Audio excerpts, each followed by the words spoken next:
Norman Vincent Peale foi um ministro e autor americano conhecido por seus trabalhos na popularização do conceito do pensamento positivo, especialmente através de seu livro best-seller, O Poder do Pensamento Positivo.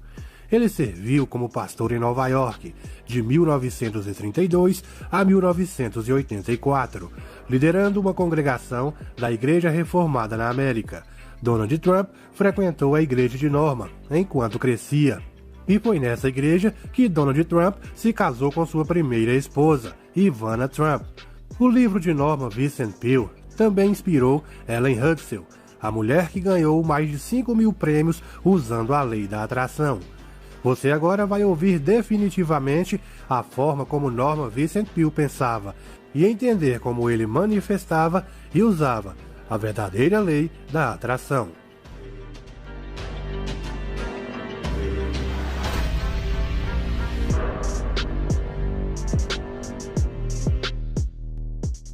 Eu sou Norman Vincent Peale.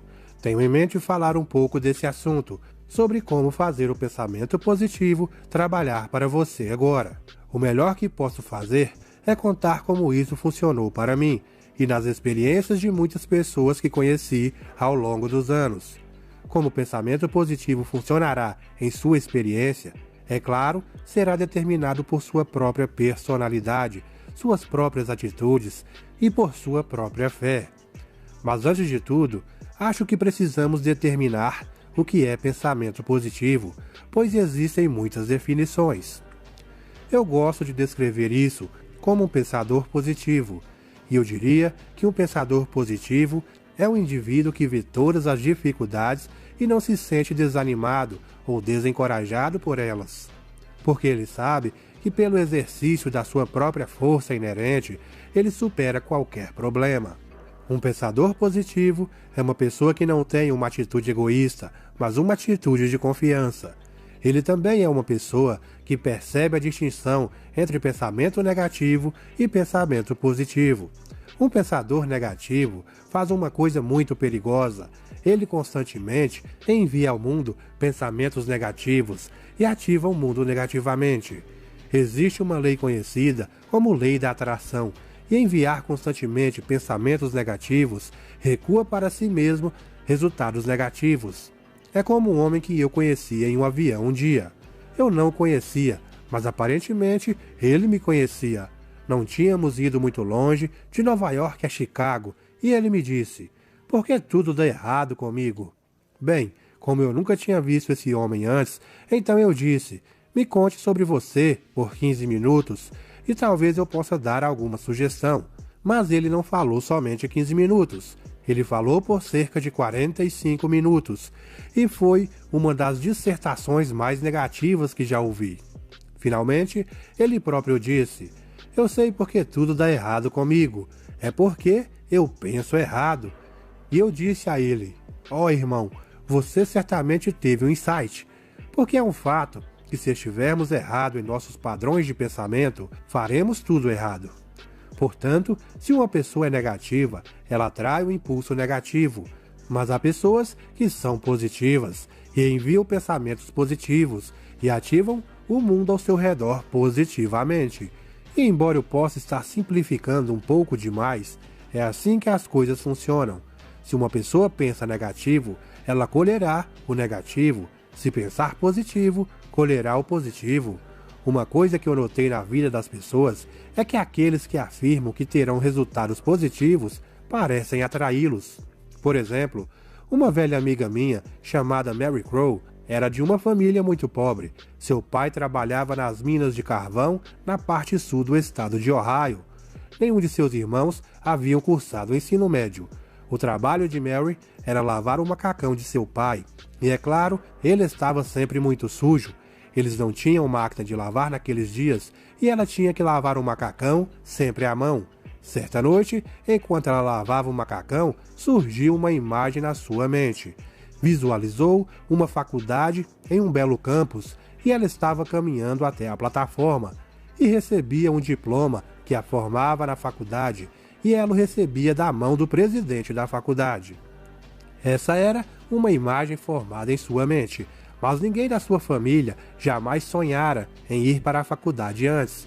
Mas agora ela tinha uma imagem. Ela tinha um objetivo. Ela sabia que iria para a faculdade e se formaria.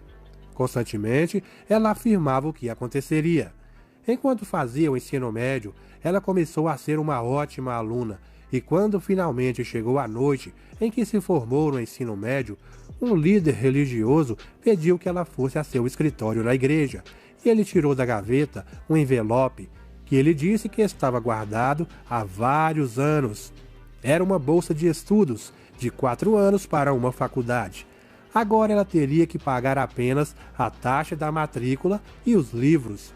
Mas ela também teria que ter um lugar para morar, encontrar uma forma de comprar comida e comprar suas roupas.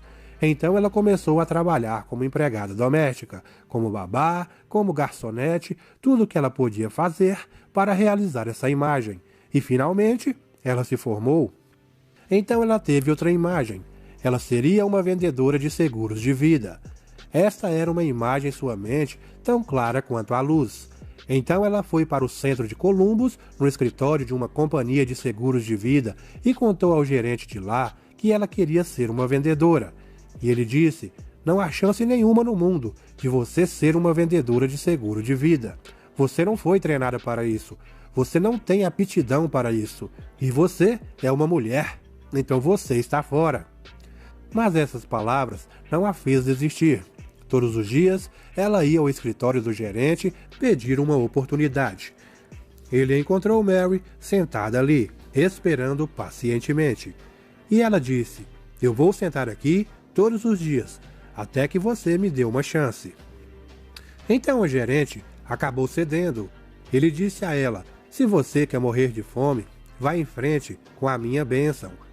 25 anos depois, esse mesmo gerente fez um grande jantar, dando mérito a Mary Crow como a maior vendedora da empresa naquele ano e nos últimos anos. Ela superou em vendas o que qualquer vendedor masculino havia vendido na história dessa agência.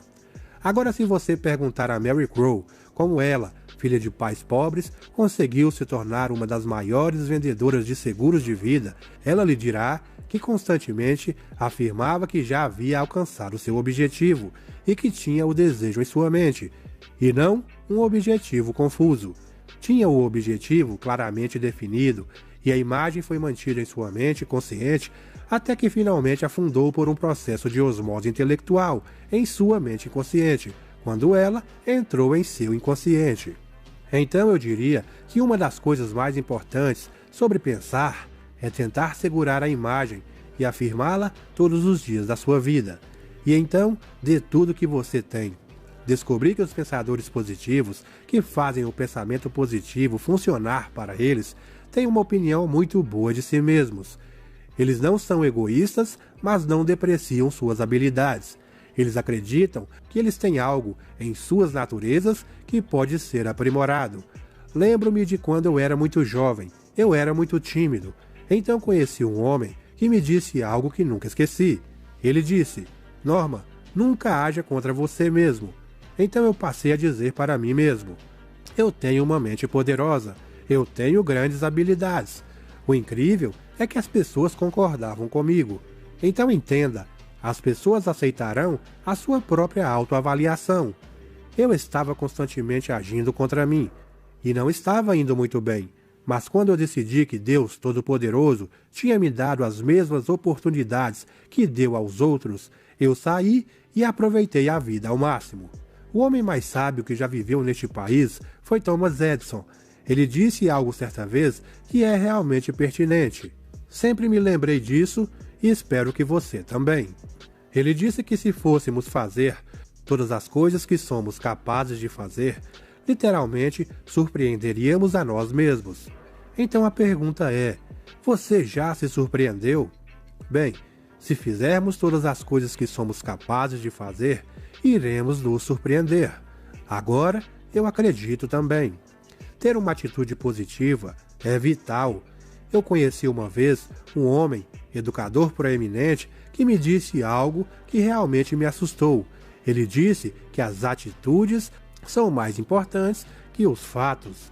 Então ele ilustrou: Certo homem, diante da dificuldade, disse: esse é um momento difícil. Na verdade, é tão difícil que acho que não vou aguentar. Isso é um fato terrível. Até que você vê que é a atitude dele em relação ao fato que o derrota. Veja agora um outro homem. Ele olha para o mesmo fato e ele diz: esse é um momento difícil, mas eu sou forte, sou maior do que qualquer coisa que possa me acontecer. Então ele disse que tudo o que nós precisamos fazer é exercitar o nosso cérebro e entender que somos poderosos o suficiente para lidar com esses fatos. Perceba que é o mesmo fato sendo enfrentado por dois homens diferentes. Mas o mais importante é a atitude em relação ao fato. E para finalizar, lembre-se, não é tão importante o que acontece com você.